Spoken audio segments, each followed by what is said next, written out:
नमस्ते दोस्तों, मैं श्रेयस बड़ी आप सबका मेरे YouTube चैनल पे बहुत बहुत स्वागत करता हूँ। आज हम इस वीडियो में डेली करंट अफेयर सीरीज से 28 जनवरी के करंट अफेयर को स्टडी करने वाले हैं, जिसके sources PIB, Hindu, the Indian express जैसे कई सारे इंपॉर्टेंट सोर्सेस होंगे। ये जो करंट अफेयर का वीडियो है ये आपके यूपीएससी एग्जाम में, स्टेट पीएससीज, एसएससी, बैंकिंग, डिफेंस, रेलवे, आप कोई भी कॉम्पिटिटिव एग्जाम दो, हर एग्जाम के लिए बहुत ज़्यादा बेनिफिशियल रहने वाला है। अगर आप इसके पीडीएफ चाहते हैं तो नीचे लिंक में मेरा टेलीग्राम चैनल की लिंक मैंने प्रोवाइड की हुई है डिस्क्रिप्शन में। तो आप डिस्क्रिप्शन में जाइए, टेलीग्राम का जो मेरा चैनल है उसे ज्वाइन कीजिए और डेली करंट अफेयर के पीडीएफ भी आपको वहां से मिल जाएंगे। तो चलिए आज के करंट अफेयर्स को पढ़ना शुरू करें। तो आज हमें सबसे पहली जो न्यूज़ देखने मिल रही है वो है अबाउट आयुष दीक्षा। आयुष दीक्षा की अगर बात करें तो ये सिलेबस में जाता है गवर्नमेंट इनिशिएटिव्स के। रिसेंटली हुआ क्या है कि फाउंडेशन स्टोन रखा गया है, एक सेरेमनी थी फाउंडेशन स्टोन की, यानी कुछ बनाया जा रहा है, कंस्ट्रक्ट किया जा रहा है आयुष दीक्षा। तो ये 20 जनवरी 2024 को किया जाएगा, जो कि आज का दिन है। और उसी के साथ साथ अगर बैकग्राउंड में जाए तो ये जो सेरेमनी होती है ये सेंट्रल आयुर्वेदा रिसर्च इंस्टीट्यूट पे होने वाली है, कैरी करके जिसे कहते हैं, जो कि भरतपुर, भुवनेश्वर, ओडिशा में आता है। तो चलिए ये आयुष दीक्षा क्या है उसके बारे में हम कुछ इन्फॉर्मेशन ले लेते हैं। अगर हम आयुष दीक्षा के बारे में पढ़े तो ये मिनिस्ट्री ऑफ आयुष के अंडर आता है, आपको पता है हेल्थ से रिलेटेड होता है। उसके अलावा आयुष दीक्षा जो होता है ये एक ह्यूमन रिसोर्स डेवलपमेंट है सेंट्रल गवर्नमेंट का, यानी गवर्नमेंट ऑफ इंडिया का, जो कि आयुर्वेदिक साइंस से रिलेटेड आपको देखने मिलता है, यानी हम कहेंगे central council for research in Ayurvedic sciences.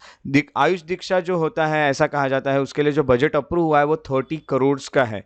और ये हम कहेंगे कि ये जो बजट है इसके थ्रू क्या क्या बनाया जाएगा, तो 2 ऑडिटोरियम्स बनाए जाएंगे जिनकी कैपेसिटी होगी 30 से 40 ट्रेनीज हर एक इसमें रखे जाएंगे। हम उसी के साथ साथ कहेंगे कि 40 सेंट्रल एयर कंडीशनिंग रूम्स होंगे उसमें, और उसी में अटैच बाथरूम होंगे।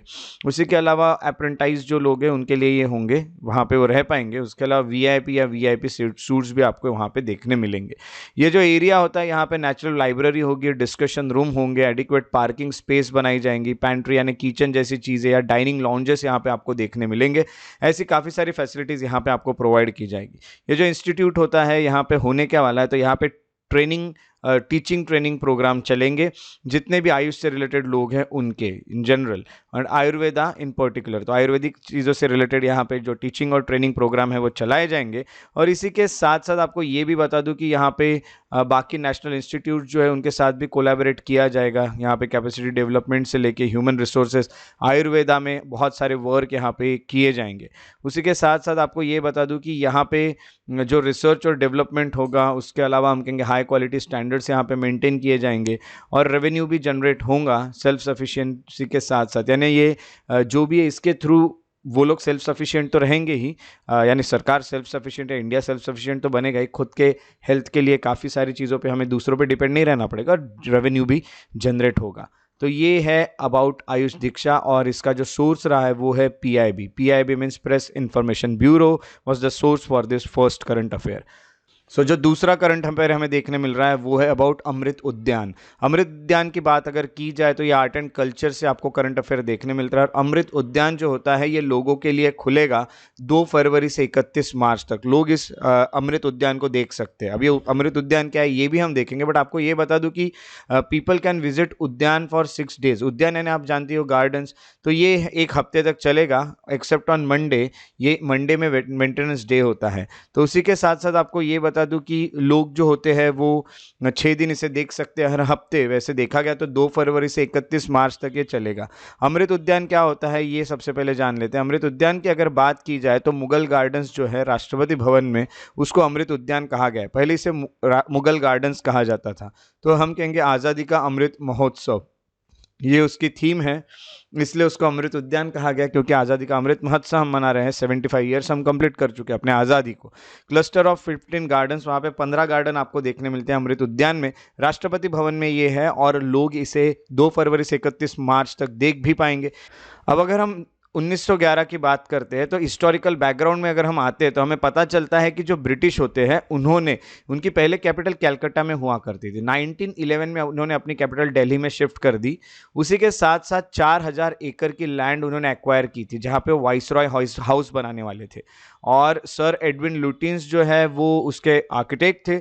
और वाइसरॉय हाउस ही आज आपको पता है कि जिसको राष्ट्रपति भवन आज हम कहते हैं, वो 4000 एकड़ की उन्होंने ज़मीन ली थी ब्रिटिश ने उसके लिए। और वहाँ पे ये जो ज़मीन है रायसीना हिल पे आपको देखने मिलती थी। तो हम कहेंगे इनिशियल प्लान जो है उसमें ऐसा कहा गया था कि हमें गार्डन बनाने हैं ब्रिटिश सेंसिबिलिटीज़ माइंड में रखते हुए, यानी वही है कि ब्रिटिश की जो चीज़ है उसको ध्यान में रखते हुए यहाँ गार्डन्स बनाए जाएंगे। लेडी हार्डिंगे जो है, जो वाइफ थी उस वक्त के वाइसरॉय की, वो सब ये सब चीज़ें उनके साथ मिलके ही डिस्कस की गई थी। तो उन्होंने यही कहा था कि एक मुगल स्टाइल का गार्डन बनाया जाए। तो लेडी हार्डिंग ने कहा था कि मुझे मुगल स्टाइल का गार्डन होना, ब्रिटिश स्टाइल का नहीं होना, इसलिए वहाँ पे मुगल स्टाइल का गार्डन बनाया गया था। अब अगर हम मुगल गार्डन्स की बात करें तो इसका कैरेक्टरिस्टिक्स फीचर्स में जो मुगल गार्डन होता है वो मुगल गार्डन जम्मू एंड कश्मीर में जैसा है वहाँ से ही इंस्पिरेशन लेके दिल्ली में भी राष्ट्रपति भवन में वो गार्डन बनाया गया था, यानी वाइसरॉय हाउस में वो गार्डन बनाया गया था। और ये ताजमहल के अराउंड आपको देखने मिलता है ऐसा ही गार्डन। और हम कहेंगे इंडिया और पर्शिया के पेंटिंग्स में भी ये गार्डन्स देखने मिलते हैं। इसको चार बाग स्टाइल कहा जाता है, यानी हम कहेंगे इस तरह से 4 बाग होते हैं इस गार्डन में, 1 2 3 4, और ये बीच से रास्ता होता है। ताजमहल के सामने भी आपको ये जो देखने मिलेगा, फॉर एग्जांपल ये ताजमहल है तो उसके सामने आपको ये इस तरह का स्ट्रक्चर देखने मिलता है जिसको 4 बाग स्टाइल कहते हैं आर्ट एंड कल्चर में हम लोग। तो ये बाबरनामा जो है उसमें भी लिखा है, बाबर ऐसा कहते थे कि उनके ये गार्डन्स जो है ये फेवरेट गार्डन हुआ करते थे। 4 बाग स्ट्रक्चर जो होता है जहाँ पे हम कहेंगे कि was intended to create representation of earthly utopia, यानी जन्नत, यानी वो एक जन्नत की तरह माना जाता है, यानी धरती पे कोई जन्नत है तो वो 4 बाग स्टाइल है, ऐसा कहा जाता है। अगला है कि ये जो गार्डन्स होते हैं यहाँ पे रेक्टिलिनियर लेआउट्स होते हैं, जैसे मैंने अभी आपको बना के दिखाया, वहाँ पे 4 इक्वल सेक्शंस होते हैं और वहाँ पे अक्रॉस लैंड्स जो भी मुगल की वहाँ पे ऐसे 4 इसमें बांटे होते हैं गार्डन्स को। तो from the garden surrounding Humayun's tomb ये आपको देखने मिलता है in Delhi to Nishat Bagh in Srinagar. Delhi से आप श्रीनगर कहीं भी जाइए आपको ये स्टाइल के जो गार्डन है वो देखने मिलेंगे। उसी के साथ साथ यहाँ पे हम कहेंगे कि अंडरवेज भी होते हैं, यानी वहाँ से वाटरवेज भी होते हैं, वहाँ पे पानी लगाया जाता है और पानी के थ्रू इसमें हम कहेंगे कि लोग आना जाना भी कर सकते हैं। तो ये वेरियस क्वाड्रेंट्स है इस गार्डन के, तो वो देख सकते हैं वेरियस क्वाड्रेंट्स जो भी है गार्डन के। तो इस तरह से ये काफ़ी एक बेहतरीन गार्डन आपको देखने मिलता है। उसके इंपॉर्टेंस या सिग्निफिकेंस की बात करें तो यहाँ पे फ्लोरा जो है ये तो मेंटेन किया ही जाता है, फ्लोरा यानी जो भी वेजिटेशन है, जो भी फ्लावर्स है या फिर गार्डन में, और उसके साथ साथ ये एंटरटेनमेंट के लिए भी बहुत ज़्यादा जाने जाते हैं। वहाँ पे फाउंटेन्स भी बनाए जाते हैं, आपने देखा ही होगा ताजमहल के सामने का, आपको ये सब चीज़ें याद भी आ रही होगी। तो ये सब हम देखेंगे तो ये है जो अमृत उद्यान, ये न्यूज़ में रहा। और अमृत उद्यान जो होता है ये करंट अफेयर में रहा और इसके ऊपर आपको क्वेश्चन आ सकते हैं आर्ट एंड कल्चर से। और आपको ये जो सोर्स मिलता है इसका वो है PIB, प्रेस इंफॉर्मेशन ब्यूरो। अब चलिए अगले करंट अफेयर के तरफ चलते हैं जो कि Atal mission for rejuvenation and urban transformation, that is Amrut. ये न्यूज़ में रहा है, गवर्नमेंट स्कीम्स के ये क्वेश्चन आपको आ सकता है। सबसे पहले अब हुआ क्या है कि जो प्रधानमंत्री हमारे प्राइम मिनिस्टर नरेंद्र मोदी जी, उन्होंने एक फाउंडेशन स्टोन रखा है अमृत जो प्रोजेक्ट्स है महाराष्ट्र में उसका। तो 8 अमृत प्रोजेक्ट्स चलने वाले हैं महाराष्ट्र में। तो बैकग्राउंड यही है कि Shri Narendra Modi dedicated to nation more than 90,000 houses, ऐसा उन्होंने कहा है कि 90,000 हाउसेस जो होते हैं वो PMAY आवास योजना के चलते लोगों को दिए गए हैं अर्बन इन महाराष्ट्र। और हम कहेंगे 15,000 हाउसेस जो होते हैं वो रायनगर हाउसिंग सोसाइटी शोलापुर में दिए गए हैं। उसी के अलावा आपको ये भी बता दूं कि जो भी लोग हैं उसमें जिनको एक घर प्रोवाइड किए गए उसमें हैंडलूम वर्कर्स है, वेंडर्स है, पावरलूम वर्कर्स है, रैक पिकर्स है, BD वर्कर्स है, ड्राइवर्स है, ये सब लोग या फिर और भी कुछ लोग हैं जिनको इस तरह के घर दिए गए हैं।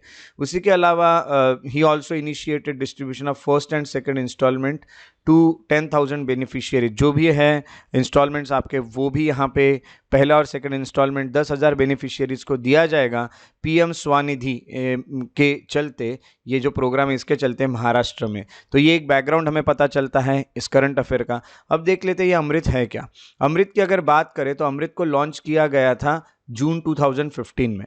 और जिस मिनिस्ट्री के अंडर ये काम करता है वो है ministry of housing and urban affairs. यहाँ पे इसका सबसे मेन ऑब्जेक्टिव ये है कि हर एक एवरी हाउस होल्ड, जितने भी हाउस होल्ड है, उनको वाटर सप्लाई या सीवरेज के कनेक्शंस देना, ये इसका सबसे मेन ऑब्जेक्टिव रहा है। उसके अलावा आपको ये भी बता दूं कि ग्रीनरी डेवलप करने के लिए या ओपन स्पेस भी डेवलप करने के लिए, यानी एग्जांपल हम आते हैं तो पार्क जैसी चीज़ें डेवलप करने के लिए भी जो वैल्यू है वो भी यहाँ पे दी जाएगी, यानी वो एम्यूनिटी वैल्यू जो है शहरों की वो भी यहाँ बढ़ाई जाएगी।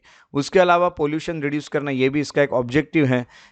जैसे पब्लिक ट्रांसपोर्टेशन का यूज़ करा के या पब्लिक ट्रांसपोर्टेशन लोगों को अवेलेबल करा के हम कहेंगे, या फिर कुछ नॉन मोटराइज ट्रांसपोर्ट जैसे वॉकिंग और साइकिलिंग जैसी चीज़ें बना के देना, ये सब भी आपको पता चलता है। जितने भी आउटकम मिल रहे हैं सिटीजन को, पर्टिकुलरली वुमेन, बाकी इंडिकेटर्स जो हैं and indicators and standards have been prescribe, जितने भी यहाँ पे इंडिकेटर स्टैंडर्ड्स बताए गए हैं उसको प्रिस्क्राइब करता है ministry of housing and urban affairs. और उसी के साथ साथ एक सर्विस लेवल बेंचमार्क भी इस पे काम कर रहा है, दैट इज SLB। अब कुछ साइलेंट फीचर्स जान लेते हैं हम अमृत के। सबसे पहले Atal mission for rejuvenation and urban transformation, that is अमृत।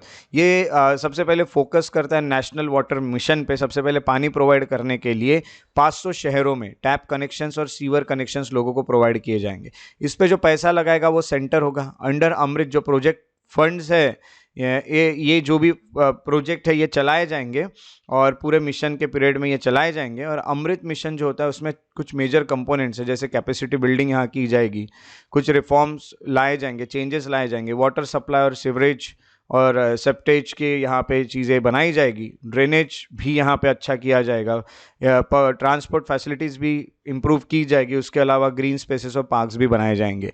इस मिशन का अगर हम फोकस देखें मेनली, तो आपको जो देखने मिलता है वो है इंफ्रास्ट्रक्चर क्रिएशन, जिससे डायरेक्ट लिंक है लोगों को सर्विस मिलने को लेके। अगर आपके पास अच्छे से इंफ्रास्ट्रक्चर मिल रहे हैं तो आपको अच्छी सर्विसेज मिल सकती है सिटीजन को। कवरेज की बात करें तो लगभग 500 शहर इसमें कवर किए जा रहे हैं, तो उसमें शहर और टाउन सब कुछ है, और जिनकी पॉपुलेशन 1 लाख से ज़्यादा है वो सब यहाँ पे कवर किए जा रहे हैं। अमृत 2.0 जो होता है ये भी चलाया जाएगा, और इसमें आपको बताता हूँ कि ये सीवरेज और सेप्टिक मैनेजमेंट को लेके है। ये इंडिया के जो शहर है उनको वाटर सिक्योर बनाएगा।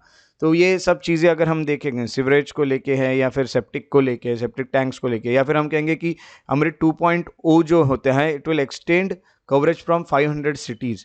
ये फर्स्ट फेज में जो 500 सिटीज़ पे हम हैं तो उसको वो 4700 शहरों तक पहुंचाने की कोशिश की जाएगी अमृत 2.0 में, शहर और कुछ टाउन्स तक। तो इस तरह से ये जो current affair it is related to Amrut, और ये 2005-15 का ही है, बट अभी ये न्यूज़ में आया है क्योंकि मोदी जी ने महाराष्ट्र में कुछ माइलस्टोन्स रखे हैं। तो हम कहेंगे कि इसका सोर्स जो था वो PI भी था, प्रेस इंफॉर्मेशन ब्यूरो था। उसके बाद जो हमें करंट अफेयर देखने मिलता है वो है अबाउट महायोगी वेमना।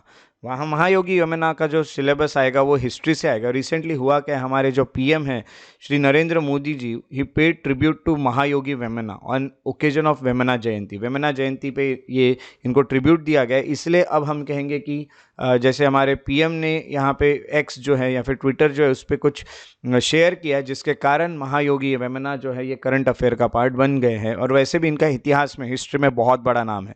आज हम कहेंगे वेमना जयंती जो होती है ये यानी मोदी जी ने जो X पे लिखा है, ट्विटर पे लिखा है, वो ट्वीट में पढ़ रहा हूँ। Today on Vemana Jayanti we recall the timeless wisdom of Mahayogi Vemana. His verses and profound teachings continue to enlighten and inspire, guiding us towards a life of truth, simplicity and inner peace. His insightful works resonate all around the world and his teaching light our path in the quest for a better planet. Modi ji ने ये जो है ये tweet किया हुआ है, तो इसलिए महायोगी वेमना के बारे में हम कुछ चीज़ें सबसे पहले जान लेते हैं। तो अबाउट महायोगी वेमना, ये कौन थे, तो ये एक एंशियंट सेंट थे जो कि आंध्र प्रदेश के हैं। वेमना जो होता है उनका जन्म हुआ था गंडीकोटा करके जो है कडप्पा डिस्ट्रिक्ट में, आंध्र प्रदेश में। उसी के अलावा वो इंडियन फिलोसोफर और पोइट भी है जो कि तेलुगु लैंग्वेज में लिखते हैं। वो एक योगी है, एक पोइट है, सोशल रिफॉर्मर भी रहते हैं जिन्होंने सोसाइटी में काफ़ी सारे रिफॉर्म्स लाए। ऐसा कहा जाता है कि उनकी पोएम्स बहुत ज़्यादा जानी जाती है क्योंकि वो बहुत सिंपल लैंग्वेज यूज़ करते हैं और नेटिव इडियम्स यूज़ करते हैं उसमें।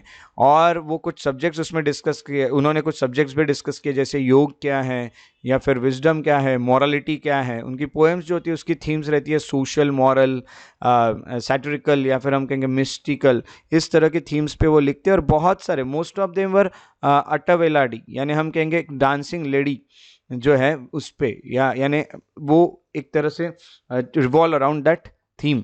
उसके अलावा उनका नोटेबल वर्क है वेमना शतकम, ये उनका नोटेबल वर्क है, सबसे जाना माना वर्क है। तो इनके ऊपर क्वेश्चन आपको आ सकते हैं, तो इसके लिए भी प्रिपेयर रहिएगा। ये था करंट अफेयर अबाउट महायोगी वेमना, और इसका जो सोर्स था वो था प्रेस इंफॉर्मेशन ब्यूरो PIB। अब नेक्स्ट हमें जो करंट अफेयर देखने मिल रहा है वो है सिना स्पेक्टेबिलिस। इसका सिलेबस जो है वो आपको मैच हो रहा है एनवायरमेंट एंड इकोलॉजी में, वहाँ से ये क्वेश्चन आ सकता है। तो रिसेंटली जो फॉरेस्ट डिपार्टमेंट ऑफ तमिलनाडु है उन्होंने क्लियर किया है 356.5 हेक्टर्स ऑफ इन्वेजिव ग्रोथ। एक हम कहेंगे कि एक स्पीसी है वो यहाँ ज़्यादा ही ग्रो हो रहा था, दैट इज सिना स्पेक्टेबिलिस जिसे कहा जाता है। ये आप देख सकते हैं इस पिक्चर में। ये बैकग्राउंड क्या है, it was posing threat to biodiversity conservation. हम कहेंगे कि सत्यमंगलम टाइगर रिजर्व जो है, यहाँ पे बाकी जो बायोडाइवर्सिटी है, बाकी जो भी स्पीसीज है, बाकी प्लांट्स है, बाकी जो भी हम कहेंगे कि हमारे एनवायरमेंट से रिलेटेड चीज़ें, उनको काफ़ी ये एक खतरा बन गया है, ये एक थ्रेट बन गया है, क्योंकि ये वहाँ पे बहुत ज़्यादा ग्रो कर रहा है और बाकी लोगों को वो ख़त्म करते जा रहा है। तो ये सिना स्पेक्टेबिलिस है क्या, ये जान लेते हैं। तो इसको अलग अलग नामों से जाना जाता है, जैसे कैशिया एक्सेल्सा, या फिर कैशिया फैस्टिजियाटा, या फिर हम कहेंगे कैसिया मल्टीजुगा। ये सब नाम है, थोड़े डिफिकल्ट नाम है, साइंस से रिलेटेड नाम है वैसे तो। और इसको कैसिया भी कहा जाता है, कैसिया यानी गोल्डन वंडर ट्री, ये भी इसे कहा जाता है। ये है कहाँ के, तो ट्रॉपिकल एरिया जो है अमेरिका के वहाँ के हैं। ये dryland forest north east Brazil में पाए जाते हैं, सबसे ज़्यादा आपको देखने मिलते हैं। वो ओपन फॉर्मेशंस जो होते हैं उनके, या फिर डीप और वेल ड्रेन फर्टाइल साइल्स में ये ग्रो करते हैं। ये डेसिडियस ट्री है जिनकी पतझड़ भी होती है, या फिर वो अपने जो भी लीव्स होते हैं उसको एक तरह से उसको शेड करते हैं, उसे वो छोड़ देते हैं और विदाउट पत्ते आपको वो दिखने लगते हैं एक सीजन में, उन्हें डेसिडियस ट्री कहा जाता है। तो ये जो सिना स्पेक्टेबिलिस है, ये 15 से 20 मीटर की उनकी हाइट होती है। ये ग्रो करते हैं, बहुत शॉर्ट पीरियड ऑफ टाइम में ये ग्रो कर देते हैं, और हम कहेंगे बहुत सारे ग्रो होते हैं ये। और उसी के साथ साथ इनके जब भी फ्लावरिंग होती है तो उसके बाद बहुत सारी सीड्स इनकी इधर उधर चले जाती है और उससे बहुत और ज़्यादा ग्रो होने लगते हैं। तो फ्लावरिंग सीजन में देखा गया तो येलो फ्लावर्स इसमें देखने मिलते हैं, जैसे मैंने अभी आपको दिखाया। ये बहुत ही खूबसूरत दिखते हैं, बट वो हमारे बायोडाइवर्सिटी के लिए बहुत बड़ा हार्म क्रिएट कर रहे हैं। तो as a shade tree for coffee हो गया, फायरवुड हो गया, जो भी हमारे देश में देख रहे हैं, तो एज अ शेड ट्री होते हैं ये कॉफ़ी या फायरवुड के लिए, उसके ऊपर इसे बनाया जाता है। तो ये नेटिव ट्री स्पीसीज जो होते हैं इसके लिए वो धीरे धीरे फिर थ्रेट बनने लगते हैं, क्योंकि ये इतने बढ़ जाते हैं कि बाकी ट्रीज को ये ख़त्म करने लगते हैं, वो इन्वेजिव स्पीसी बन जाते हैं। और इनका जो कंजर्वेशन स्टेटस है वो लीस्ट कंसर्न IUCN के द्वारा दिया हुआ, तो international union for conservation of nature में ये लिस्ट कंसर्न है। ये काफ़ी सारे हैं, ये अभी वल्नरेबल नहीं है, या फिर ये हम कहेंगे कि अब तक ये एंडेंजर्ड होने में तो बहुत टाइम है। ये जो करंट अफेयर था जिसमें हमने सिना स्पेक्टेबिलिस को डिस्कस किया, इसका सोर्स था द हिंदू, और एक बार फिर से आप देख लीजिए ये है सिना स्पेक्टेबिलिस। चलिए तो हम नेक्स्ट करंट अफेयर की तरफ बढ़ते हैं। ये करंट अफेयर आपको देखने मिलता है ज्योग्राफी से, या फिर एक और बता देता हूँ आर्ट एंड कल्चर से भी इसमें क्वेश्चन आ सकता है।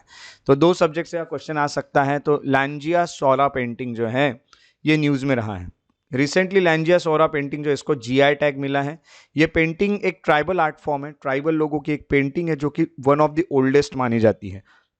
उसके अलावा आपको ये बता दूं कि आप इसमें देख सकते हैं ब्यूटी, एस्थेटिक्स, रिचुअलिस्टिक एसोसिएशन बहुत ज़्यादा, और आइकोनोग्राफी इसमें बहुत अच्छे से देखने मिलती है। बहुत ही खूबसूरत लगती है पेंटिंग, और ये काफ़ी एंटरटेनिंग भी है। उसी के अलावा आपको ये भी बता दूं कि ये जो art, it belongs to Lanjia Saora community. ये जो कम्युनिटी है जो कि रायगढ़ डिस्ट्रिक्ट में रहते हैं, सहारिया ट्राइब भी इन्हें कहा जाता है, उनका ये रिलेटेड आर्ट है। ये जो पेंटिंग्स होती है ये in form of exterior mural painting है, जो कि जैसे पहले के घर होते थे उसकी जो वॉल्स होती है वो मड़ की हुआ करती थी, मिट्टी की हुआ करती थी, तो उसके ऊपर ये बनाया जाता है। म्यूरल्स यानी क्या, जो डायरेक्टली पेंट किया जाता है वॉल पे, उसे म्यूरल पेंटिंग हम कहते हैं। तो म्यूरल पेंटिंग जो होती है वो लोगों के जो वॉल्स थी उस पर डायरेक्टली बनाई जाती थी पहले, तो एक तरह से वो और ज़्यादा आपके जो भी घर है उसको और ज़्यादा खूबसूरत बनाता था, इसके लिए बनाई जाती थी। तो यहाँ पे आपको क्रिम्सन मरून बैकग्राउंड देखने मिल रहा है, जो कलर है क्रिम्सन मरून कलर है, मैरून कलर है। उसके अलावा it is believe that Lanjia Saora painting जो होती है ये वॉल पे पेंट की जाती थी। तो हम कहेंगे कि वही है, कभी कभी उसमें डाइटीज़ बनाए जाते हैं, काफ़ी इसमें भगवान आपको कोई देखने मिलेंगे, उनके लोकल डाइटीज़ है या फोर फादर्स उनके पूर्वजों के बनाए जाते थे। और इससे कहा जाता है कि अगर ये पेंटिंग्स आप बनाओगे तो आपकी कम्युनिटी के वेलबींग के लिए बहुत अच्छा रहता है, ये कम्युनिटी को आपके कम्युनिटी को काफ़ी प्रोटेक्ट करते रहते हैं।